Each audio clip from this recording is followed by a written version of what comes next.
el Centro Apostólico Altar de Jehová de Eclesía presenta lo mejor del trigo. Conduce Lourdes Bravo de Villar.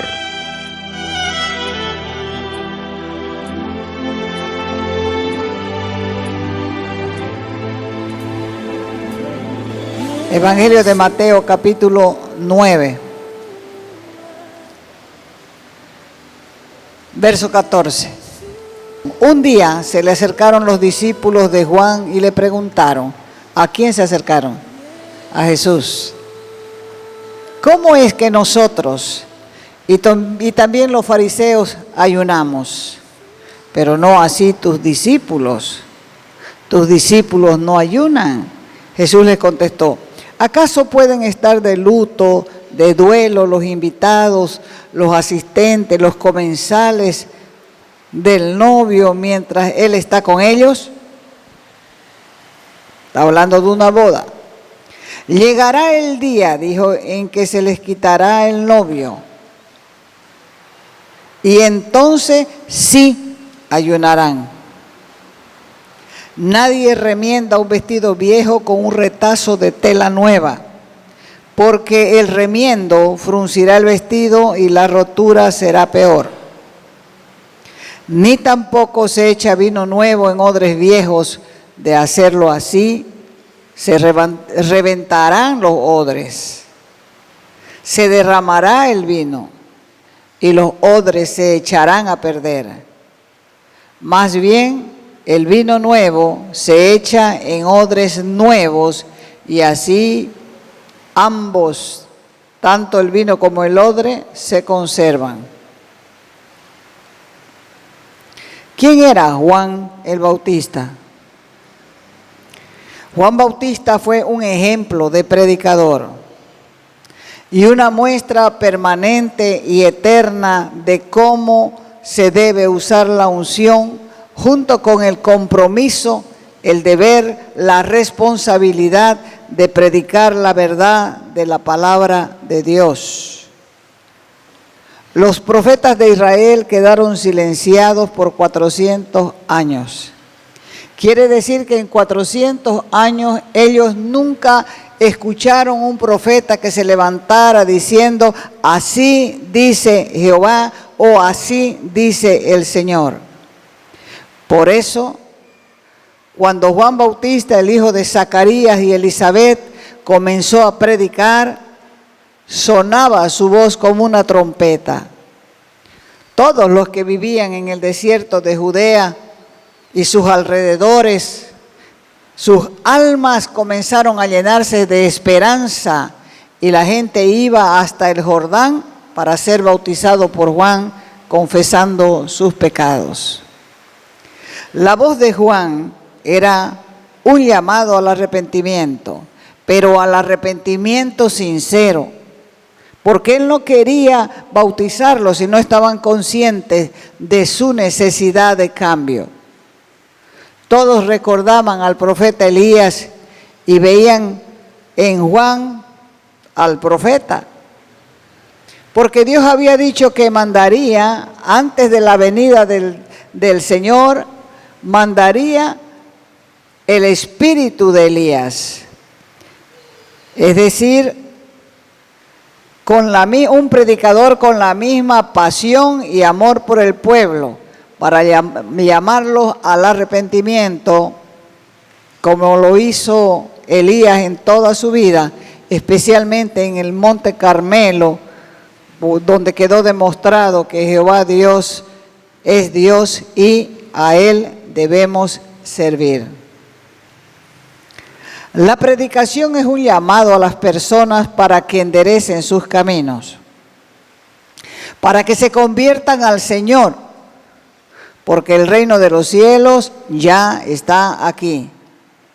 Tienes que saber que la decisión de seguir a Jesús afecta a toda tu casa, afecta a tus hijos, afecta a los hijos de tus hijos que vienen a ser tus nietos y afecta también a tus bisnietos, Por lo tanto, nunca debes olvidar que lo que vos haces va a afectar 4 generaciones.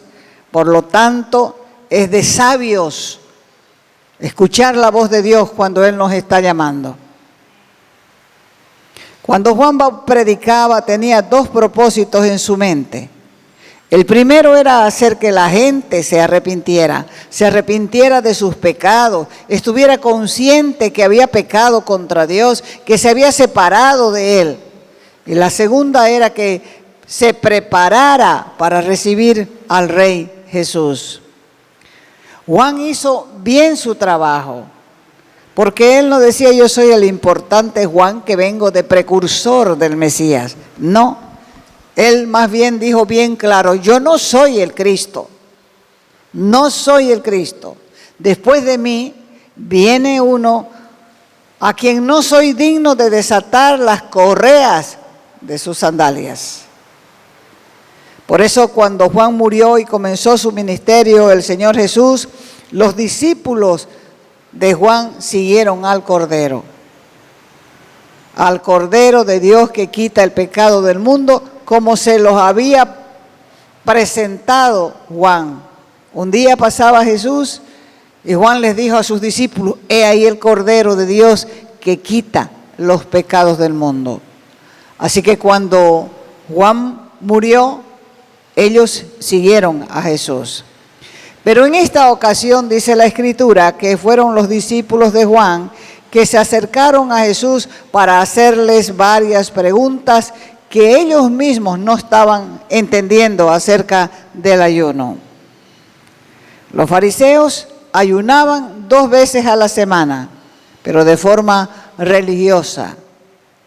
Los discípulos de Juan también ayunaban. Por eso es que se acercaron a preguntarle por qué tus discípulos no ayunan. Si hasta los fariseos ayunan, nosotros que somos discípulos de Juan ayunamos, ¿por qué tus discípulos no ayunan? Y Jesús les contestó, escúchenme, les dijo. ¿Acaso puede estar de luto o de duelo los invitados de un novio? Llegará el día en que se les quitará el novio y entonces ayunarán. Jesús les contestó a los discípulos, hablando en lenguaje popular, diciéndoles, ustedes estaban en un tiempo de preparación. Y el ayuno les ha ayudado a no centrar sus mentes y sus pensamientos en la comida, sino en las cosas eternas. Ahora, en este tiempo que hablaba Jesús, los discípulos no necesitaban ayunar, porque el novio de la novia, la iglesia, estaba con ellos. Conozco iglesias que no ayunan. Quizás ustedes conozcan alguna, pero yo sí conozco una, que toma la parte de Isaías 58, donde habla de compartir el pan. Y se reúne a comer con el método traje esto, traje esto otro, traje esto otro. Y lo que tienen en realidad es una comida entre ellos. Ellos no ayunan, porque así ellos han tomado Isaías 58. Pero el Señor no dijo que no debíamos ayunar, porque Él mismo lo practicó antes de iniciar su ministerio terrenal. Ayunó 40 días y 40 noches. Cuando Jesús comenzó su ministerio terrenal, la vida espiritual de su pueblo era terriblemente mala. La nación estaba en decadencia. El pecado estaba a un nivel muy alto. Y en medio de eso apareció Jesús. En medio de la inmoralidad, del alejamiento de la gente de las cosas espirituales. pero Él apareció para traer vida, para traer renovación, para producir un avivamiento personal para las personas que estaban dispuestas al cambio. Él sabía que iba a enfrentar a un pueblo porque las ideas de él eran nuevas. En realidad no eran tan nuevas, más bien era una nueva forma de enseñarles las verdades de forma sencilla para que ellos pudieran entender. Por eso les predicaba con ejemplos, con preguntas, con parábolas, con comparaciones, con ilustraciones, para que les fuera más fácil entender una verdad espiritual. Las parábolas que usaba cualquier judío de la ciudad y el campo, cualquiera las podía entender. Por eso les habló del odre. ¿Qué es un odre? Es un recipiente hecho de cuero de cabra, cerrado con una sola abertura para formar una bolsa hermética que sirve para retener líquidos, sea leche, sea agua, sea vino, sea miel. Cuando se echaba vino nuevo a un odre viejo, se corría el peligro de que al fermentar el vino se reviente el odre y de esa manera se pierda tanto el vino como el odre. Por eso el Señor decía que el vino nuevo se debe guardar en odres nuevos para que los dos se conserven y no haya ningún tipo de pérdida. Ahí en Mateo 9, continuando con el verso 16, dice: nadie remienda un vestido viejo con un retazo de tela nueva, porque el remiendo de tela nueva fruncirá el vestido y la rotura se hará peor.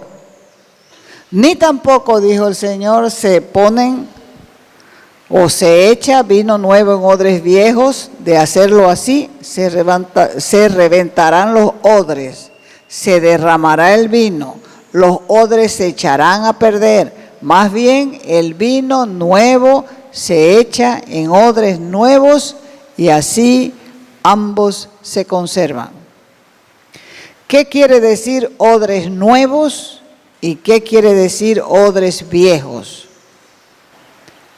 Los odres humanos, está haciendo una comparación, no se está refiriendo a la edad. No dice: a este viejo no le echen nada porque se va a reventar, a este joven échenle porque tiene la capacidad, la elasticidad para aguantar. No, está hablando de la persona, del interior, del corazón de la persona. Entonces, odres nuevos y odres viejos. El nuevo y el viejo tienen que ser llenados con el agua del Espíritu y la palabra. Por eso es que en lo espiritual el Señor compara nuestro cuerpo con un odre nuevo que retiene.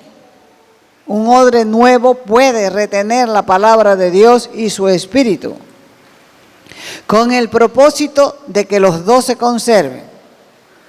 Un odre nuevo representa un corazón abierto, sencillo, franco, sincero, dócil, sumiso, obediente, para aceptar el mensaje de vida que transforma. Porque como personas corremos el riesgo de endurecer nuestro corazón, nuestro odre, frenando, impidiendo de esa manera que aceptemos la novedad de vida que Él nos ofrece. ¿Cuántos creen en milagros? Yo también creo en milagros, porque creo en Dios. Y el mayor milagro es el nuevo nacimiento de un ser humano. Puede tener 10, 20, 30, 50, 90, 100 años. una persona puede nacer de nuevo. Por eso es que Él nos está comparando como odres, porque el mayor milagro es el nuevo nacimiento de un ser humano. Y cuando ese odre se ablanda, puede recibir a Jesús, que es la palabra, y a su Espíritu, que es quien nos va a guiar en esta nueva vida. El Espíritu Santo de Dios no es algo,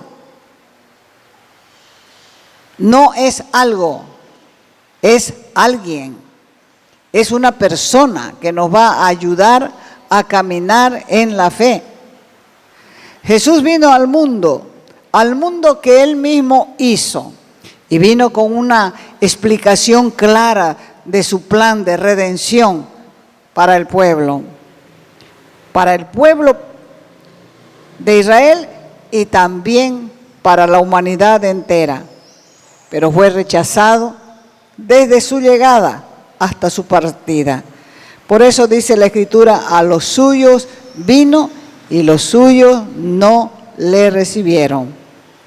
Su propio pueblo, que era el pueblo del pacto y de las promesas, no lo reconoció. No estuvieron de acuerdo con su mensaje, no estuvieron de acuerdo con Él, no lo vieron como el Mesías, pese a que todo el Antiguo Testamento hablaba de Él y anunciaba su venida. Por eso es que se registra en Juan capítulo 1, verso 11, a los suyos vino y los suyos no les recibieron.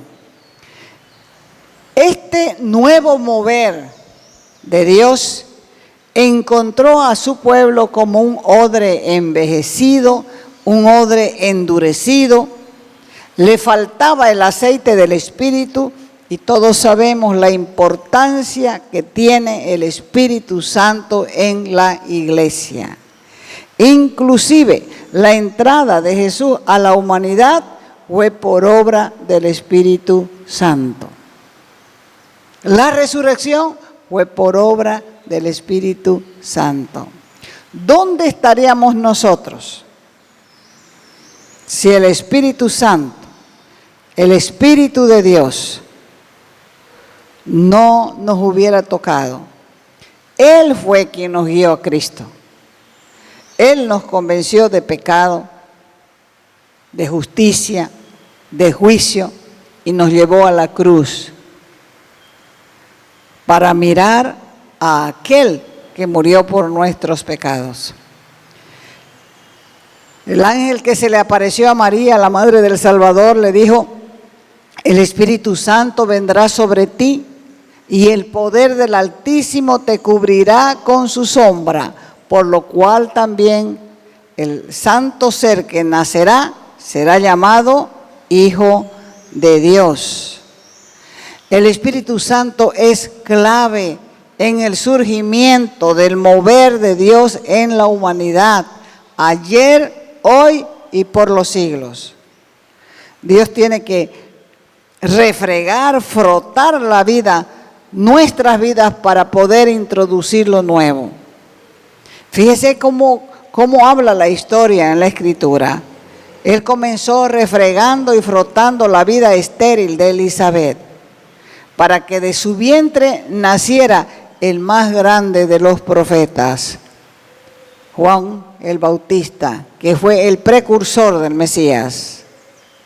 Dios también refregó y frotó la vida de José para que entendiera que el embarazo de María no era producto de ningún hombre, sino era por obra del Espíritu Santo. Dios refregó y frotó la vida de Zacarías para que aprendiera a creer en la palabra profética, y lo dejó mudo 9 meses hasta el nacimiento de su hijo. Dios refregó y frotó la vida de los sacerdotes, de los fariseos, de los saduceos, que escucharon todo lo concerniente al reino que predicaba Jesús, pero ellos no quisieron cambiar. Siguieron odres viejos, resecos por el humo y el sol, como dice el Salmo 119, 83, odres viejos, inservibles, estropeados, defectuosos. Los odres inservibles, los estropeados, defectuosos y secos, cuestionaron el nacimiento milagroso de Jesús y decían, no, este es solamente el hijo del carpintero. ¿Por qué se hace el Mesías? Si conocemos a su madre, conocemos a sus hermanos. Estos odres secos daban a entender inclusive que Jesús era hijo ilegítimo. Cuando Jesús dijo, hacen las obras de su Padre, y ellos dijeron, nosotros no somos hijos de fornicación. No somos hijos de fornicación. Tenemos un Padre. Es decir, Dios. Cuando Jesús cumplió sus 30 años, inició su ministerio terrenal, identificándose con el mensaje, ese mensaje de arrepentimiento que estuvo predicando Juan Bautista hasta que fue encarcelado y luego decapitado. Él mismo se había hecho bautizar con Juan. Cuando él se acercó para que Juan lo bautice, Juan le dijo, ¿cómo? ¿Cómo quieres que yo te bautice? Y él le dijo, conviene que hagamos esto. Y entonces le bautizó. Pero de ahí para adelante comenzaron y aumentaron los problemas para Jesús, porque él se estaba identificando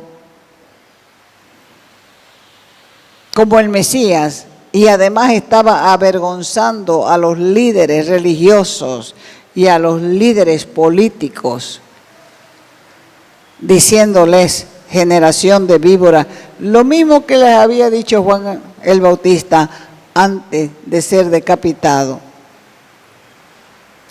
Juan se atrevió, como hombre de Dios, decirle a Herodes, no te es lícito vivir con tu cuñada. No te es lícito vivir con la mujer de tu hermano. Por esa causa fue apresado. Y por esa causa también perdió su cabeza, porque Herodías, que era la mujer de Herodes, no cesó hasta que vio la cabeza de Juan en un plato. No cesó de instigar. Cuando predicaba Jesús, la gente se acercaba. Cuando bautizaba Juan y predicaba, la gente se acercaba y llegaban a donde él estaba bautizando y él les advertía, generación de víbora, ¿quién les dijo a ustedes que van a poder escapar del castigo que se acerca? ¿Quién les dijo? Por eso Juan los criticaba duramente, de legalistas, de hipócritas, que seguían al pie de la letra de la ley, mientras pasaban por alto la intención de la ley. Jesús también hizo lo mismo.